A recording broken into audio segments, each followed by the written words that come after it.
болғанына мен өте қуаныштымын. Бірақ та сонда да біз бүгінгі өз көңіл күйімізді мынау QR кодқа кіру арқылы өз көңіл күйіміз 1-ден 5-ке дейін қандай деңгейде екенін белгілеп шығамыз. Кіре қойыңдар. Кіре қойыңдар. Әркім 1-ден 5-ке дейін өздерінің көңіл күйі қандай екенін белгілеп шықсын. Жақсы, рахмет. Рахмет, балдар. Сонымен қатар сендер маған кері байланыс жасап, өздерінің көңіл күйерін керемет екенін белгілеп жатырсыңдар. Бүгінгі таңда, қазіргі минутта, қазіргі секундта біздің көңіл күйіміз 4,9 екенін көрсетіп тұр. Мен өте қуаныштымын. Рахмет, балдар. Енді балдар, айтыңдаршы, біз сендермен қандай бөлімді өтіп жатырмыз? Мамандықтар деген бөлімді өтіп жатырмыз. Мамандық деген ол адамға ең қажетті дүние.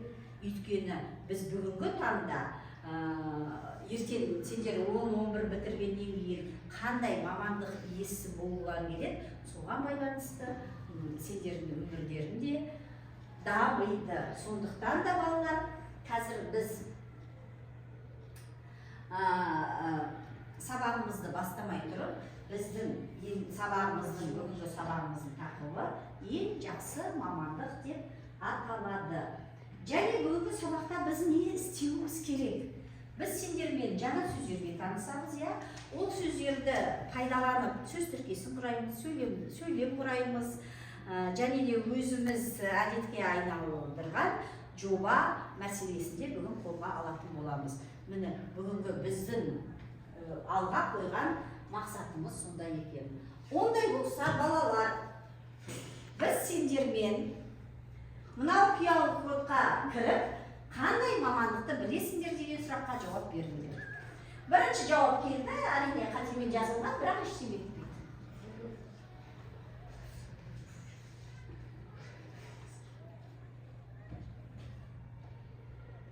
Жақсы. Тездетіп жазуға тырысыңдар.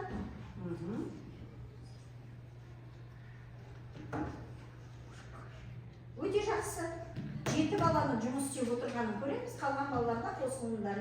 Қазіргі таңда бізде 8 бала жұмыс істеп отыр. 15 баланың ішінде 8 бала жұмыс істеп отыр деген ақпарат келіп тұр маған сендерден. 10 бала жұмыс істеп отыр. Жақсы балалар. Жақсы. Осымен тоқтатуға болады. Көп-көп рахмет. Енді балалар, біз бір-бірден қандай мамандық иелерін жазғанын оқып шықсақ. Әлімжан, бастай қой. Жақсы, рахмет. Бір-бірден оқысан жетеді, Алдияр оқи қой. Жақсы, рахмет. Кирилл оқи қой. Линар оқи қой. Мұғалім, да? Влада оқи қой. Оқы, кез келген оқы. Жақсы, рахмет. Ясмин оқи қой. Астроном, геолог, океанолог. Жақсы, рахмет. Кім оқиды сендерде? Оқи қой, Малика. Шаштараз, кім оқысы келеді? Оқи қой, Афина. Әнші дизайнер, Балалар, бізде кішкене мұндай қателіктер бар. Мына жерде кейбір сөздер қате жазылған екен, балалар. Мұғалім деген сөз дұрыс жазылып тұр ма?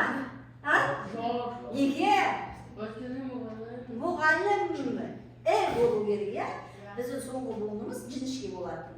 Және бізде сендермен тағы бір сөз көріп қалдым. Кітапханашы деген мамандық шығыпты. Бұндай мамандық бар ма? Қалай болу керек? Кітапханашы болу. Және ондай қателер бола береді. Енді әрқандай балалар осы сөздерді пайдаланып, жазған мағлұматты пайдаланып, бір-бірімізге сұрақ қойып көрейікші. Кім бастайды? Айта қойып, Әлімжан. Орнынан тұр, Әлімжан. Сұрақты кімге қойғың келеді? Алдиярға. Алдияр орнынан тұра қой. Мұғалім не істейді? Мұғалім балаларға дұрыс білім береді. Мұғалім балаларға білім береді. Жақсы. Отыра қойыңдар. Тағы кімге сұрақ? Айта қой, Ясмин. Сұрақты кімге қоясың? Владаға қоясың. Владимирге емес. Геолог не істейді? Кинолог не істейді? Влада, жауап бар ма сенде? Владада балалар жауап жоқ. Кинолог деген не істейді? Кім біледі?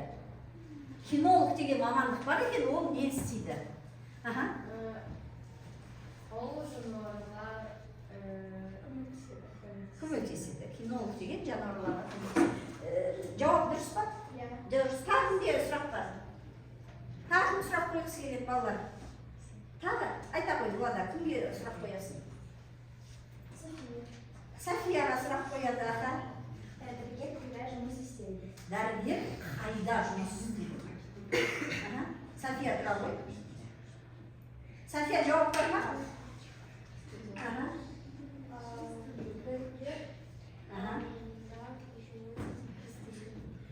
Дәрігер ауруханада, емханада жұмыс істейді. Солай ма? Жақсы отыра ғой. Дұрыс па жауабы?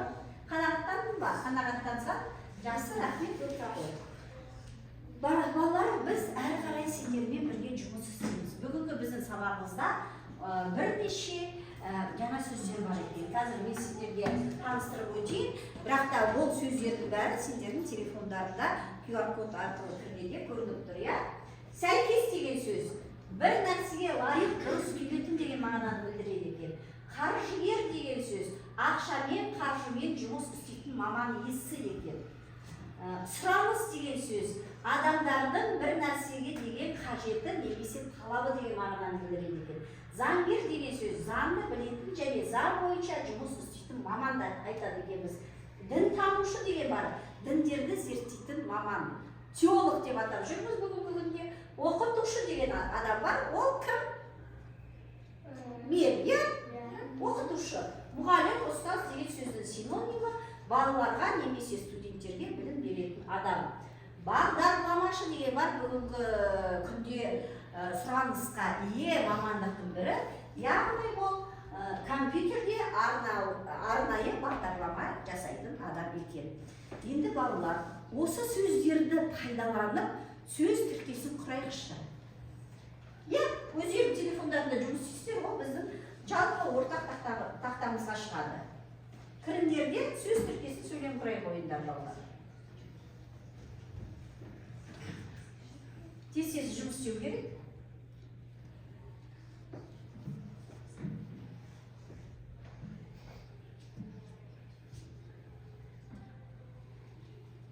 Балалар екі-ақ сөз, екі-ақ дүние көріп тұрмын мен. Қалғандары қайда? Сезетіндер.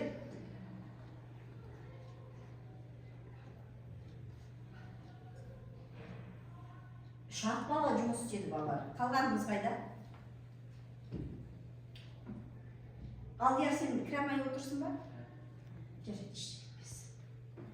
Ал балалар, кім жазды, кім оқиды? Қайсы кім сөйлейді? Линар, айта қой. Мен бағдарламашы боламын. Жақсы, Линар жақсы, бірақ орнынан тұрып жауап беру керек. Жақсы ма? Ендігі сөйлем кімдікі? Есения. Заңгер мамандығы деген сөз тіркесі жазып өте жақсы. Ары қарай тағын жазды. Нармина, айта қой. Ақылды оқытушы дейді Нармина, өте жақсы. Ясмин жұмыс істепті? Сәйкес мамандық, қаржыгер мамандығы. Сәйкес мамандық, қаржыгер мамандығы. Жақсы мамандық деген мағына шығар, иә? Жақсы, тағын жазды балалар. Айта қой Әлімжан. Мен заңгер боламын. Мен заңгер боламын дегенді Әлімжан жазыпты. Тағы да тағының сөйлемі бар. Айта қой. Дінтанушы маман. Тәжірибелі заңгер деген кімдікі? Тәжірибелі заңгер дегенді қайсысын жаздыңдар? Жақсы балалар, негізгі бүгінгі жұмысқа өте қанағаттанарлық деген баға береміз. Анжели, маған неге не қоймайсыңдар? Керемет деген белгі береміз, өйткені 8 бала бізде 10 сөз тіркесін немесе сөйлем қойып отыр. Өте жақсы, мен кері байланыс лайк алып жатырмын.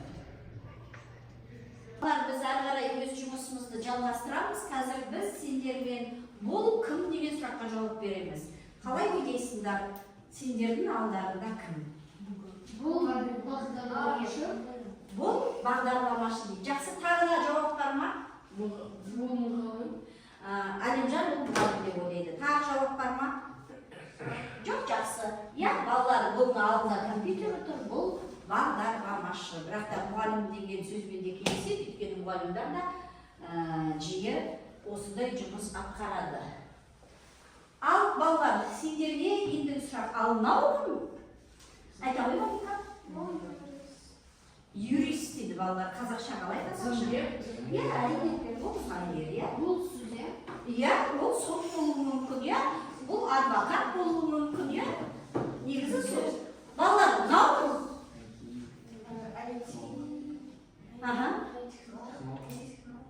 IT-технолог дейді. Яғни бұл IT маман деп ойлаймыз. Ал балалар, мынау кім? Әрине, бұл мұғалім, иә? Мұғалім деген сөзбен кім сөйлем құрай алады? Айта ғой. Мұғалім балаларды оқытады, иә? Тағы да сөйлем құрай алады. Айта ғой, Дина. Мен мұғалім боламын. Тағы кім деп сөйлем? Көрейік сендер қаншалықты мұғалімді жақсы көреді екендеріңді. Бар ма? Мен мұғалім боламын. Мұғалім балаларды оқытады, ал иә? Мен мұғалімді жақсы көремін. Мен мұғалімді жақсы көремін. Өте жақсы. Рахмет. Балалар, ендігі біз мындай сұраққа жауап береміз. Сол өкіреді, біреу кіріп жауап бере қойыпты, жарайды ештеңе етпейді. Қандай мамандық иесі бағдарлама жасайды? Ал жауабымызды береміз. Қаржыгер. Жауап береміз. Қандай мамандық иесі бағдарлама жасайды? Қандай мамандық иесі бағдарлама жасайды? 12 баладан жауап алдық. Болдық па? Тағы балалар жауап бермей отырған балалар бар. Енді балалар ойлайық. Қандай мамандық иесі бағдарлама жасайды дейді. Бағдарлама дегеніміз программа, иә? Бізде 3 бала бағдарламашы деп жауап беріпті. Бұл жауап дұрыс. Дұрыс жауап бағдарламашы. Енді бір 7 бала мұғалім деп жазыпты. Балалар, бұл жерге біз айтып тұрғанымыз бұл компьютерде жасалатын бағдарлама. Сондықтан да дұрыс жауап бағдарлама. Бірақ мұғалімдер де бағдарлама жасайды, оқу бағдарламасы. Бірақ бұл сұрақ бағдарламашы туралы болды. Ары қарай, мұғалімдардың ақысын кім есептейді? Мұғалімдардың ақшасын кім есептейді? Мұғалімдер сендермен жұмыс істейді, осы мұғалімдардың ақшасын кім есептейді?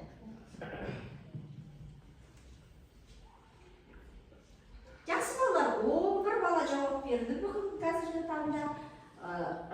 Кім есептейді деп ойлайсыңдар? Кім есептейді? Айтсаңдаршы. Қаржыгер есептейді. Яғни бұл жауап дұрыс. Ал кім балаларды оқытады? Балаларды оқытатын адам ол ұстаз. Бұл мұғалім. Енді балалар қараңдар. Ұстаз деген сөздің синонимі мұғалім дедіңдер, иә? Тағы да басқаша қалай аталады? Мұғалім, ұстаз, тағы да оқытушы. Егер десеңдер оқытушы деп жауап берсеңдер, ол да дұрыс жауап болатын еді. Және де ағартушы дегенде осы ұстаз деген сөздің синонимі.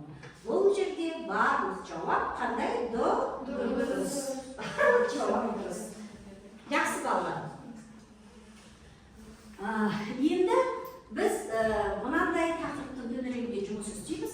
Сен қандай мамандық таңдайсың деген. біз бір-бірден жұмыс істемей, топпен жұмыс істеу үшін сендер топқа бөліп отырдық. Сондықтан да қазір біз топпен сендер қандай мамандықты таңдайсыздар, топ қандай мамандықты таңдайды, және ол мамандықтың қандай қоғамға, адамға әкелетін пайдасы бар деген тақырып төңірегінде жұмыс істейміз. Ондай болса, балалар, бастаймыз.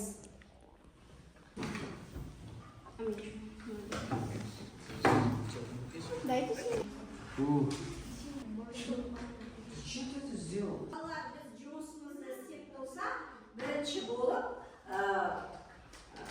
сендер қорғайсыздар, иә? Шақ ойындар, күйе ойындар балалар. Жұмыстарыңды алып шығуға болады. Өз мамандықтарын туралы айтып беріңдер. Тыңдаймыз балалар, оқияды.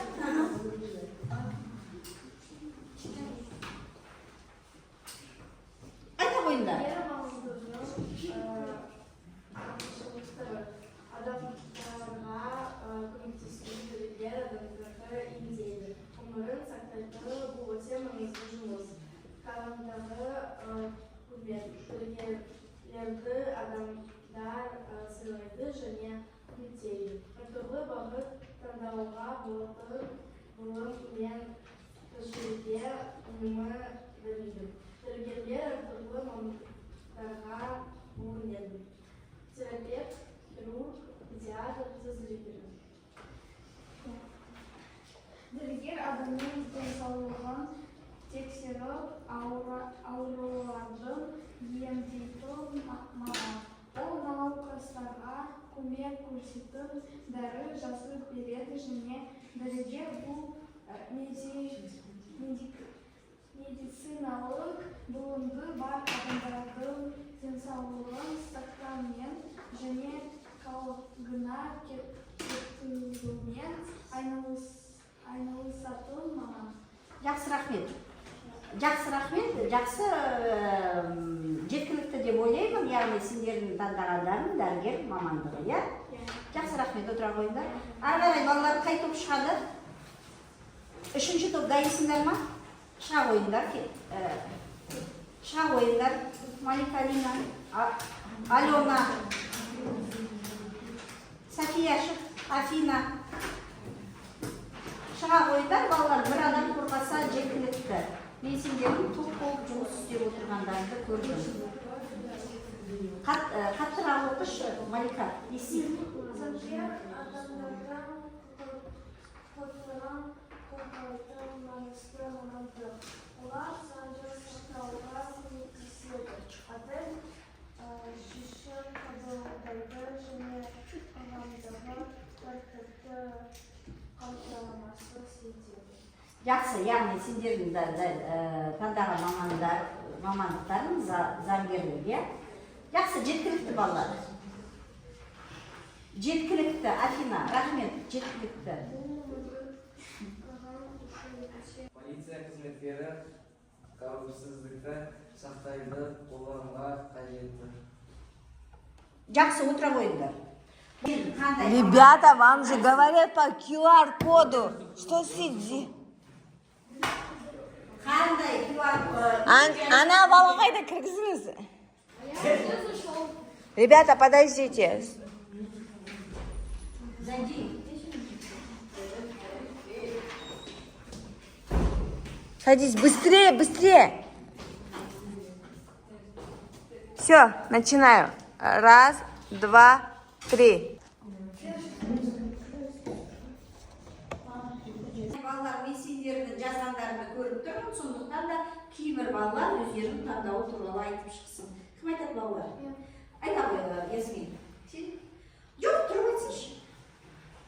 Мұхиттар мен теңіздерді зерттейтін маман. Ол су астындағы жануарларды, өсімдіктерді, толқындарды, климаттың әсерін және мұхиттың табиғатын зерттейді.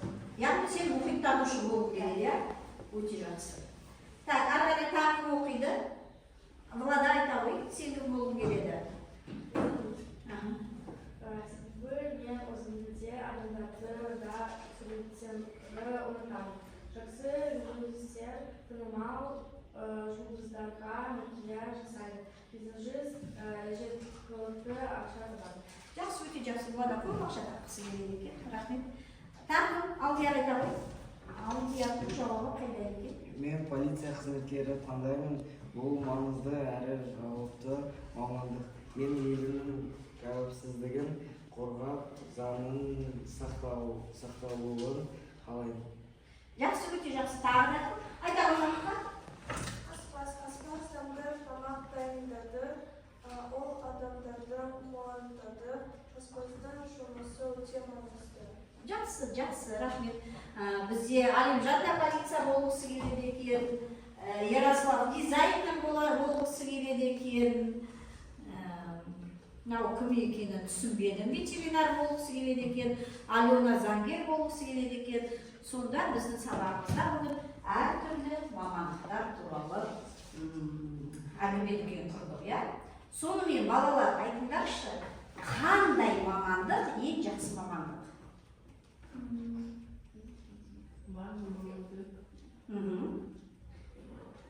Ең жақсы мамандық, иә?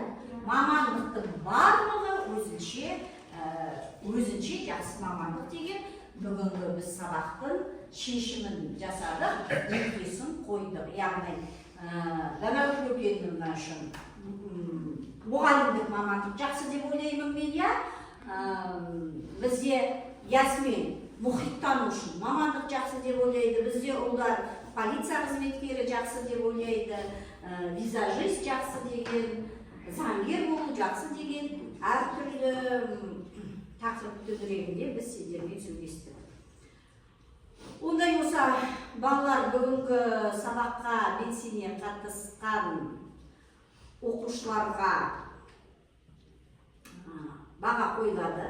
Ол баға сендердің алдарында тұр. Кім қанша баға жинағаны сендердің алдарында тұр. Жақсы, рахмет, сабақ аяқталды. Үй тапсырмасын орындауға ұмытпаймыз.